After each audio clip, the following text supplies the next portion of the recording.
नमस्कार। हजुरको नाम के होला? हजुरको नाम के छ?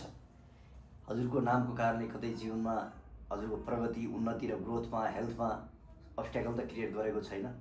जीवनमा हजुरको उन्नति हुन नदिनु, हेल्थमा बारम्बार इस्यु आउनु, कामहरू गर्दा गर्दै अड्किनु र रिलेसनमा विभिन्न किसिमका समस्या हुनु, यी जीवनका विभिन्न कुराहरूले हजुरको ग्रहहरूको आधारमा हजुरको एस्ट्रोलोजी, न्युमरोलोजी र वास्तु यी विभिन्न कुराहरूले चाहिँ हाम्रो जीवनमा चाहिँ त्यसले स्ट्रगल क्रिएट गरेको हामीले एनालाइसिस गर्छौँ।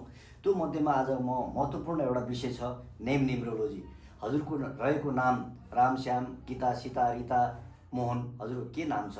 हजुरको नाम चाहिँ हजुरको चाहिँ न्युमरोलोजी एनालाइसिस गर्दा अथवा प्लानेटको आधारमा चाहिँ हजुरको कतै एन्टी प्लानेट नम्बरहरू त प्रयोग भइरहेको छैन।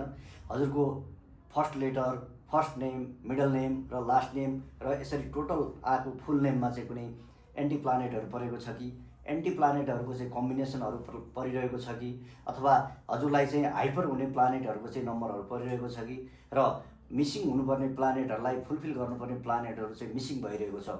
यो कुराहरूले चाहिँ हजुरको जीवनमा हेल्थमा, वेल्थमा, रिलेसनमा, नेममा, फेममा र ग्रोथमा चाहिँ प्रभाव पर्ने हुनाले हजुरको नामको भाइब्रेसन के छ, हजुरको नम्बरहरू के प्रयोग भइरहेछन्, त्यो नम्बरहरूको आधारमा चाहिँ हजुरको प्लानेटको ऊर्जा चाहिँ हजुरको जीवनमा आउँछ र त्यसले चाहिँ हजुरलाई सफलता दिलाउँछ या स्ट्रगल क्रिएट गर्छ।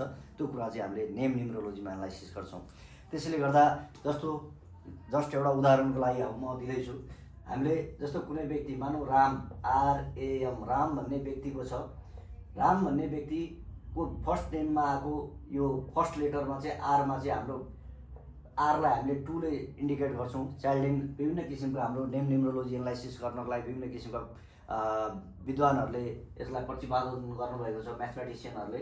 र त्यो मध्येमा चाइल्डलाई चाहिँ हामी टेबललाई प्रयोग गर्छौँ। त्यसमा चाहिँ के छ भने आरको नम्बरको भाइब्रेसन चाहिँ 2 प्लानेटसँग इन्डिकेट गरेको छ। ए भनेको 1 हो भने एम भने 4 हो। रामको चाहिँ फर्स्ट लेटरले आरले चाहिँ हजुरको 2 भनेको चन्द्रमासँग रुल गर्छ।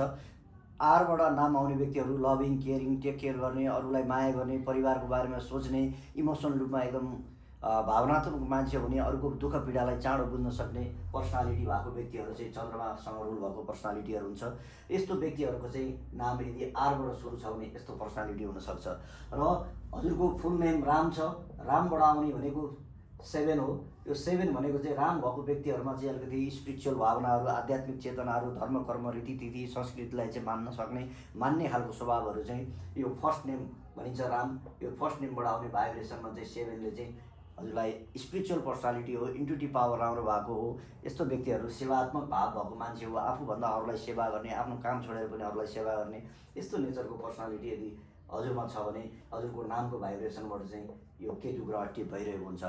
त्यसैले गर्दा हजुरको अब यसमा शर्मा छ अथवा दाल छ, सापकोटा छ, होइन, के नाम छ हजुरको, त्यो नामको चाहिँ फुल नेमको आधारमा अथवा मिडल नेममा प्रसाद लेखिन्छ, बहादुर लेखिन्छ, होइन, कुमार लेखिन्छ। यी विभिन्न कुराहरू जोड्दाखेरि हजुरको फर्स्ट नेममा के छ, मिडल नेममा के छ र सर नेममा के छ, इन टोटलमा यो नेमको चाहिँ टोटल भाइब्रेसन कति आइरहेको छ। मानौँ 46 आयो, 18 आयो, होइन, 24 आयो, यो कस्तो किसिमको नम्बरहरू आइरहेको छ। यो नम्बरको कम्बिनेसन नम्बरहरू र इन टोटलमा आउने नम्बरहरूको कारणले गर्दा पनि हजुरको जीवनमा चाहिँ हजुरलाई हेल्थमा, वेल्थमा, रिलेसनमा, नेममा, फेममा एन्टी प्लानेटहरू परेको रहेछ भने त्यो कुराहरूले चाहिँ हजुरलाई प्रब्लम क्रिएट गर्न सक्छ। त्यस कारणले गर्दा कुनै पनि व्यक्तिको नाम के छ, होइन, मानौँ कसैको नाम केशव होला, होइन, अब यो व्यक्तिको नाम के छ, के भनेको पनि 2 चन्द्रमासँग रुल भएको भयो। केशवको फुल नेम यसरी निकाल्दाखेरि हजुरको के आउँछ त्यसको चाहिँ एनालाइसिस गरेर चाहिँ हजुरको कुनै कम्पनीको, व्यक्तिको, फर्मको, हामीले सबै चिजको जसको हामीले नाम क्रिएट गर्छौँ त्यो नामको भाइब्रेसनले चाहिँ हामीलाई चाहिँ प्रभाव पर्ने हुनाले हजुरको यदि एन्टी प्लानेट परेको छ, कम्बिनेसनहरू एन्टी परिरहेको छ भने हजुरलाई ग्रोथ हुन रोक्छ। त्यस कारणले यसलाई चाहिँ हेरेर विचार गरेर चाहिँ एनालाइसिस गरेर नामहरूलाई करेक्सन गर्ने या त्यही नामलाई फलो गर्ने भन्ने कुरो विचार गर्नुहोला। ओम नमः शिवाय, जय शम्भु, जय होस् हजुरको।